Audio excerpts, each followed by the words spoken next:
തിരുവനന്തപുരത്ത് പോലീസിന്റെ വ്യാപക വാഹന പരിശോധന 618 വാഹനങ്ങൾ പരിശോധിച്ചു. പ്രായപൂർത്തിയാകാത്ത 32 പേർക്കെതിരെ കേസ്. പ്രായപൂർത്തിയാകാത്തവർക്ക് വണ്ടി നൽകിയ ഉടമകൾക്കെതിരെയും നടപടി.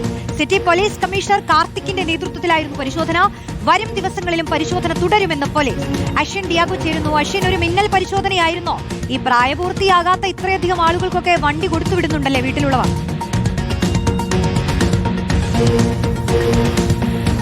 റോഷി, തീർച്ചയായും ഞെട്ടിക്കുന്ന ഒരു കണക്കാണിത്. കാരണം കഴിഞ്ഞ ദിവസവും ഇത്തരത്തിൽ, അതായത് ഏതാണ്ട് 2 ദിവസങ്ങൾക്ക് മുമ്പും സമാനമായ രീതിയിലുള്ള പരിശോധന തിരുവനന്തപുരം സിറ്റി കേന്ദ്രീകരിച്ച് നടന്നിരുന്നു. സിറ്റി പോലീസ് കമ്മീഷണറുടെ നേതൃത്വത്തിലായിരുന്നു അന്നും പരിശോധന നടത്തിയത്. അന്ന് 1000-ലധികം പേരെയാണ് ഇത്തരത്തിൽ പ്രായപൂർത്തിയാകാത്തവർക്ക് വണ്ടി നൽകിയതിന് പോലീസ് നിയമ നടപടി സ്വീകരിച്ചത് എന്നുള്ളതാണ്. തൊട്ടു പിന്നാലെ കഴിഞ്ഞ ദിവസം നടത്തിയ പരിശോധനയിലും ഇത്രയധികം വലിയ കണക്കുകൾ വരുന്നു എന്നുള്ളത് ഞെട്ടിക്കുന്നതാണ്. കാരണം നിരത്തുകളിൽ അപകടം വർദ്ധിക്കുമ്പോൾ മിക്കതും പ്രായപൂർത്തിയാകാത്ത വാഹനങ്ങൾ, ആളുകൾ ഓടിച്ച വാഹനങ്ങളാണ് അപകടത്തിൽ പെടുന്നത് എന്നൊരു കണക്ക് പുറത്തു വന്നിരുന്നു. ഇതോടുകൂടിയാണ് പോലീസിന്റെ ഭാഗത്തു നിന്നും കർശനമായ ഒരു സുരക്ഷാ പരിശോധന നടത്താൻ city police commissioner K Karthik നിർദ്ദേശം നൽകിയിരുന്നത്. തുടർന്ന് അദ്ദേഹം തന്നെ കഴിഞ്ഞ ദിവസം നേരിട്ട് പരിശോധനയ്ക്ക് ഇറങ്ങി എന്നുള്ളതാണ് മനസ്സിലാക്കാൻ സാധിക്കുന്നത്. പരിശോധനയിൽ സിറ്റി പോലീസ് ആകെ 618 വാഹനങ്ങളാണ് പരിശോധിച്ചത്. ഇതിൽ പ്രായപൂർത്തിയാകാത്ത 12 പേർക്കെതിരെയാണ് കേസെടുത്തിട്ടുള്ളത് എന്നുള്ളതാണ് ഏറ്റവും പ്രധാനപ്പെട്ട കാര്യം.